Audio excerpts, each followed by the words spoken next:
Collectorate में भारी सुरक्षा बल के बीच नगरीय निकाय सामान्य निर्वाचन 2023 की नामांकन प्रक्रिया शुरू।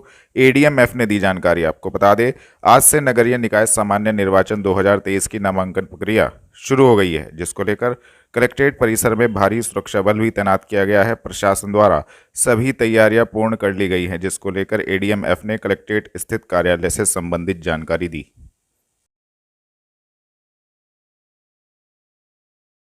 सर, आज से नामांकन प्रक्रिया शुरू हुई है, किसकी तैयारी?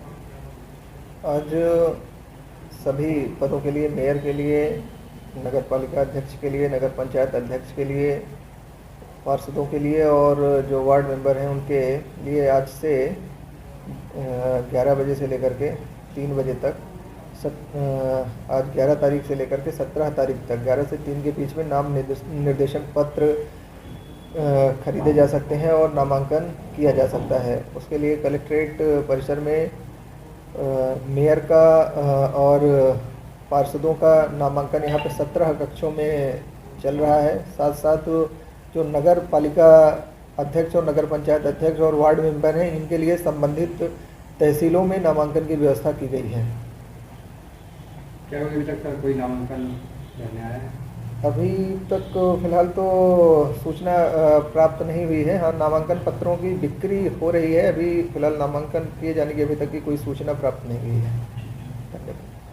नुमाइश कैंप निकट बीएसए कार्यालय पर उत्तर प्रदेश मान्यता प्राप्त विद्यालय शिक्षक संघ ने 15 सूत्रीय ज्ञापन कार्यालय पर किया चस्पा। दी जानकारी। आपको बता दें, आज अपनी 15 सूत्रीय मांगों को लेकर उत्तर प्रदेश मान्यता प्राप्त विद्यालय शिक्षक संघ के शिक्षकों ने प्रदेश अध्यक्ष डॉक्टर अशोक मलिक के नेतृत्व में बीएसए कार्यालय पहुंचकर जोरदार नारेबाजी की तथा 15 सूत्रीय ज्ञापन बीएसए कार्यालय पर चस्पा किया तथा संबंधित जानकारी दी। नाम डॉक्टर अशोक मलिक, मैं मान्यता प्राप्त विद्यालय शिक्षा संघ उत्तर प्रदेश का अध्यक्ष हूँ। आज उत्तर प्रदेश के जनपद सहारनपुर में जिला बेसिस अधिकारी कार्यालय का घेराव किया गया है और इनका ये जो बयान है कि शिक्षा विभाग में शिक्षा के बेसिक शिक्षा के लोग है बगैर किसी का एडमिशन जो किया जा रहा, वो व्यवहारिक है, सही नहीं है, गलत है। ऐसे सरकार की मंशा गलत है। ये फर्जी काम कराने के लिए मजबूर कर रहे हैं निजी स्कूल संचालक बल्कि इसका उल्टा करेंगे। अब हम जब हमारा स्कूल वाला यदि कोई टीसी बगैर के टीसी आप एडमिशन करेगा तो हम उसके जुर्माना करेंगे, 10,000 रुपये जुर्माना होगा और उसका अपने समाज से बहिष्कार करा जाएगा। हमारा कहना यह है कि शिक्षा विभाग में माध्यमिक शिक्षा परिषद तो कह रहा है कि बगैर टीसी के एडमिशन नहीं लिया जाएगा, टीसी के साथ एडमिशन होगा, काउंटर साइन हो, और ये बगैर टीसी की बात कर रहे हैं। ये इन दोनों विभागों में आपका जब माध्यमिक शिक्षा परिषद और परिषद के लोग अपना तालमेल बना लें, ये इधर से बगैर टीसी की बात कर रहे हैं, उधर टीसी की बात कर रहे हैं, तो ये गलत है।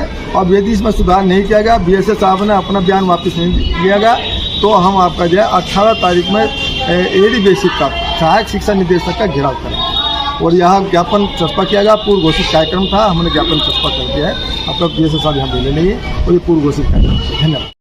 दिल्ली रोड स्थित होटल सभागार में केयर इंडिया एवं न्यूट्रिशन इंटरनेशनल के तत्वावधान में प्रशिक्षण कार्यक्रम आयोजित। दी जानकारी। आपको बता दें, दिल्ली रोड स्थित होटल सभागार में केयर इंडिया एवं न्यूट्रिशन इंटरनेशनल के तत्वावधान में एक प्रशिक्षण कार्यक्रम आयोजित किया गया। जनपद सहारनपुर में चलाए जा रहे प्रथम 1000 दिवस इम्प्लीमेंटेशन रिसर्च प्रोजेक्ट के तहत यह प्रशिक्षण आयोजित हुआ, जिसको लेकर संबंधित जानकारी दी।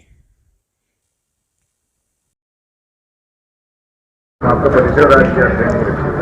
मैं डॉक्टर अनीता गुप्ता हूँ। मैं दिल्ली से आई हूँ और मैं मास्टर ट्रेनर हूँ WHO एंड BPNI की तरफ से।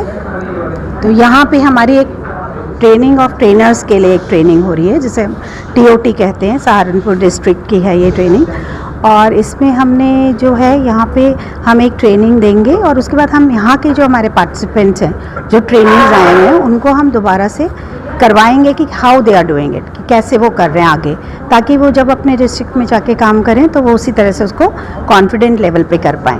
तो ये जो IPNC ट्रेनिंग है, इसमें हम देख रहे हैं कि जो टेक्निकल चीज़ें हैं, बहुत सारी ट्रेनिंग्स हैं, माँ ट्रेनिंग है, IYCF ट्रेनिंग है, बहुत सारी ट्रेनिंग्स हुई हैं, बट टेक्निकल तो सबको पता है, बट ये जो है ये काउंसलिंग के ऊपर है कि हाउ कैसे हम ये बातें जो है अपनी उन तक पहुँचाएँ। जो हमारे बेनिफिशरीज़ हैं, जो हमारी प्रेग्नेंट मदर्स हैं, जो हमारी लैक्टेटिंग मदर्स हैं, जो बच्चे हमारे 6 महीने मतलब 1000 दिन में जो भी लोग हमारे बेनिफिशरीज़ हैं उन पे हम कैसे पहुंचाएं ये से। क्योंकि हम कहते हैं, जैसे आप ज़रा सा एक एग्जांपल देखेंगे कि हम कहते हैं कि सुनो तुम 6 महीने तक सिर्फ अपने बच्चे को अपना ही दूध देना, और हम ये ऑर्डर करके चले आते हैं और वो कहती है गर्मी में शायद पानी देना पड़ेगा। ये हमने पूछा ही नहीं कि क्या आप ऐसा कर पाएंगी। तो अगर हम उससे पूछे, सजेस्ट करें, तो शायद वो हमें कहे हमें तो गर्मी में देना पड़ेगा। तब हमें एक और मैसेज देना पड़ेगा कि गर्मी में भी माँ के दूध में पानी की मात्रा पूरी होती है जो बच्चे को पूरी। बट हम हेल्थ प्रोफेशनल्स हमेशा ऑर्डर करते हैं, कभी हम तारीफ़ नहीं करते माँओं की, कॉन्फिडेंस ही नहीं गेन करते कि हमारी बात वो सुने, तो क्यों सुनेगी। सो ये ट्रेनिंग में मोस्टली काउंसलिंग स्किल्स पे है।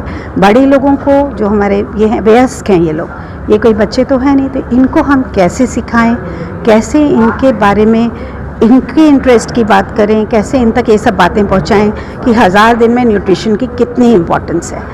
तो इस बारे में ये ट्रेनिंग है और हम यहाँ से ट्रेनर्स प्रोड्यूस करेंगे, उनका एक ग्रुप करेंगे जो कि आगे जाके जो हमारे आंगनवाड़ी वर्कर्स हैं, हमारे जो आशाज हैं, हमारे ICDS वर्कर हैं, इन सब लोगों को ये लोग ट्रेन करेंगे ताकि हमारी मदर्स तक ये सारी बातें पहुंच पाएँ। नमस्कार, मेरा नाम डॉक्टर हितेश हरेश्वर धोड़ी है। मैं न्यूट्रिशन इंटरनेशनल के साथ कार्यरत हूँ as a state program officer. Nutrition international पिछले 30 सालों से स्वास्थ्य एवं पोषण विभाग में कार्य कर रही है। ये जो आज का कार्यशाला आयोजित की है, इसका प्रमुख उद्देश्य है कि माता मृत्यु और बाल मृत्यु दर कम करने के लिए जो पहले 1000 दिन होते हैं वो एक बहुत महत्वपूर्ण होता है। जहाँ से गर्भधारणा होती है वहाँ से बच्चा 2 साल तक होने तक बच्चे की किस तरह से केयर लेनी चाहिए, माँ को क्या समझाना है, माँ का खान पान किस तरह से होना चाहिए, बच्चे का ब्रेस्ट फीडिंग स्तनपान कब करना चाहिए, 6 महीने के बाद क्या क्या उसको देना चाहिए, इस सारे के संदर्भ में ये आज का प्रशिक्षण दिया जाने जा रहा है। इस प्रशिक्षण से ये फ़ायदा होगा कि जो हमारी माताएं हैं उनको हमारी जो ANM आंगनवाड़ी कार्यकर्त्री और आशाएं ये उनके साथ संवाद करेगी और उनको ये जो मैसेजेस है ये समझाएगी कि किस तरह से आपकी प्रैक्टिसेस होनी चाहिए और किस तरह से बच्चों का संगोपन करना चाहिए, बच्चों को दूध पिलाना चाहिए या बच्चों का पोषण किस तरह से करना चाहिए। इसके अलावा बच्चे का स्वास्थ्य और बेहतर बनाने के लिए क्या कर सकते हैं, बच्चे का पोषण और बढ़ाने के लिए क्या कर सकते हैं, इसके संदर्भ में समझाया जाएगा। आज जो प्रशिक्षण किया जा रहा है इसमें हमारे सहारनपुर जिले के जो प्रशिक्षक चुने गए हैं स्वास्थ्य विभाग और बाल विकास विभाग से, उनको आज प्रशिक्षित किया जा रहा है। ये जो प्रशिक्षित जो ट्रेनर्स है ये जाके हमारे आंगनवाड़ी कार्यकर्त्री ANM और आशाओं का प्रशिक्षण करेगी। धन्यवाद। मलहीपुर रोड पर खाली प्लॉट में कूड़े में लगी आग, फायर ब्रिगेड की गाड़ी मौके पर, कड़ी मशक्कत के बाद आग पर पाया गया काबू। आपको बता दें, मलहीपुर रोड पर खाली प्लॉट में पड़े कूड़े में किन्हीं कारणों के चलते आग लग गई, जिसकी सूचना स्थानीय निवासियों ने फायर ब्रिगेड को दी। सूचना मिलते ही मौके पर पहुंची फायर ब्रिगेड की टीम ने कड़ी मशक्कत के बाद आग पर काबू पाया। बड़ा हादसा होने से बाल बच गया। बढ़ रही गर्मी के चलते आए दिन जगह जगह आग लगने की घटनाओं ने तेजी पकड़ ली है।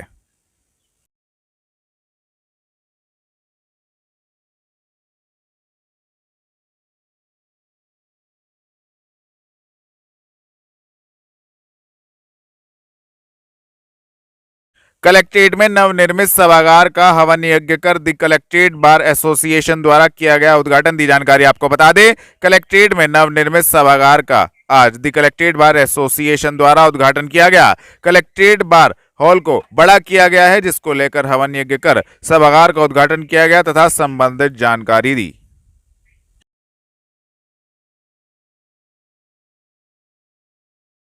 आज क्या कार्यक्रम आयोजित किया गया था, किस चीज़ का उद्घाटन हुआ? कलेक्ट्रेट बार हॉल के पीछे कुछ जगह बढ़ा करके बार हॉल को बड़ा किया गया है और इस नवनिर्मित सभागार का उद्घाटन माननीय श्री जिलाधिकारी अखिलेश सिंह से कराना चाहते थे। उनसे परमिशन ली थी और उन्होंने 3 तारीख को कहा था कि 6 में तो कार्यक्रम व्यस्त रहेगा, 10 तारीख का बना लो प्रोग्राम, बार में आ जाएंगे। तो 10 तारीख के कार्यक्रम को लेकर के तैयारियां की हुई थी पूरी। 9 तारीख में अचानक निकाय चुनाव की घोषणा हो गई और अधिसूचना जारी हो गई। तो माननीय श्री अखिलेश सिंह जिलाधिकारी सहारनपुर उसी निकाय चुनाव को लेकर के, चूँकि प्रथम चरण में चुनाव होने हैं, उन्हीं को लेकर के तैयारियों में लगे हुए थे और उन्होंने पूरे ज़िले का कल भ्रमण किया, इसलिए वो प्रोग्राम में उपस्थित नहीं हो पाए। प्रोग्राम हमने सुबह ही हवन किया, 9 बजे तक हमारा 9:30 तक हवन संपन्न हुआ। उसके बाद उपस्थित हुए सभी अधिवक्ता प्रोग्राम को करने के लिए इंतज़ार करते रहे। देर शाम तक इंतज़ार करते करते फिर हमने अपने प्रोग्राम को एल्डर्स कमेटी के चेयरमैन और सदस्यों द्वारा संपन्न करा लिया। जनपद में मेयर पद के लिए बीएसपी ने इमरान मसूद के चचेरे भाई की पत्नी खदीजा को दिया टिकट, दी जानकारी। आपको बता दें, उत्तर प्रदेश में नगर निकाय चुनाव का बिगुल बज चुका है। एक तरफ नगर निकाय चुनाव को लेकर सभी पार्टियों में सियासी सरगर्मियां तेज हो गई है, तो वहीं दूसरी तरफ राजनीतिक दलों में निकाय चुनाव के लिए उम्मीदवारों के नामों पर मंथन का दौर तेज हो चला है। इसी बीच बहुजन समाज पार्टी ने सहारनपुर में मेयर पद के लिए अपने प्रत्याशी के नाम की घोषणा कर दी है। सहारनपुर में मेयर पद के लिए बीएसपी ने खदीजा मसूद को अपना कैंडिडेट घोषित किया है। बीएसपी के वेस्ट यूपी और उत्तराखंड प्रभारी शमशुद्दीन राइन ने बीएसपी नेता इमरान मसूद के आवास पर प्रेस कॉन्फ्रेंस कर इस संबंध में जानकारी दी। ये आज आपने टिकट की घोषणा करी है बहुजन समाज पार्टी का मेयर के लिए, कौन प्रत्याशी है और किस घराने से? देखिए, खदीजा मसूद हैं, यहाँ का बहुत पुराना राजनीतिक घराना रहा है। मेरे अंदाज में वेस्टर्न यूपी में कौन सा ऐसा परिवार जो उनसे नहीं जुड़ा रहा हो। पारिवारिक एक इनके नाम से बहुत विरासत चली आ रही है, तो इस तरीके से उस राजघराने परिवार को दिया हम लोगों ने। बहुजन समाज पार्टी ने अपना कैंडिडेट बनाया कि जिनकी हमेशा सेकुलरिज्म में और हर परिवार तक उनकी दस्तक रही है और वो हमेशा सोच उनकी बेहतर रही। आज वो सोच बहुजन समाज पार्टी की तरफ से उनकी पहले भी सोच थी, और जब वो हयात थे हमारे मसूद साहब, तो आज उन्हीं की बहू है ये, उनके इमरान भाई हैं, तो उन्हीं के परिवार से तो ये इन लोगों को जिम्मेदारी दी बहन जी ने।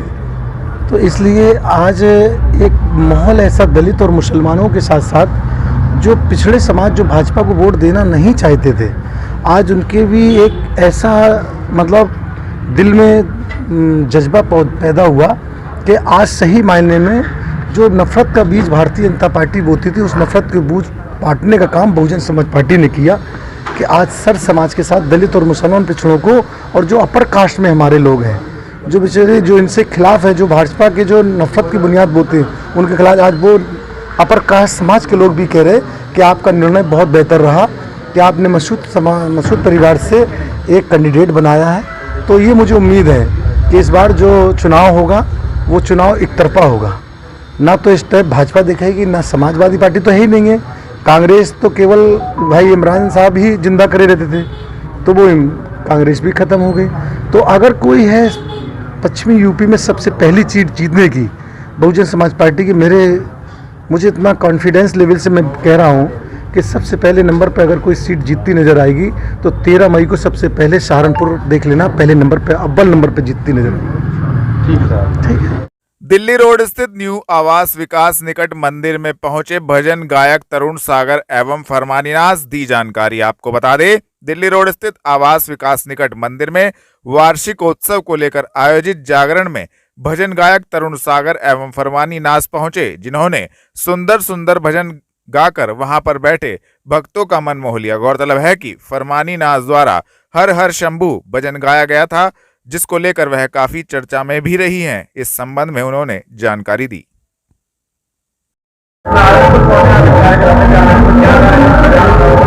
यहाँ पे जो मंदिर है नीरवाद मंदिर, उसका 4वां आज वार्षिक उत्सव है, जो यहाँ पे मयंक अरोड़ा जी और मनीष अरोड़ा जी ने जो यहाँ पे हमें इनवाइट किया है और यहाँ पे आए हैं, तो बड़ा अच्छा प्रोग्राम है और बड़ा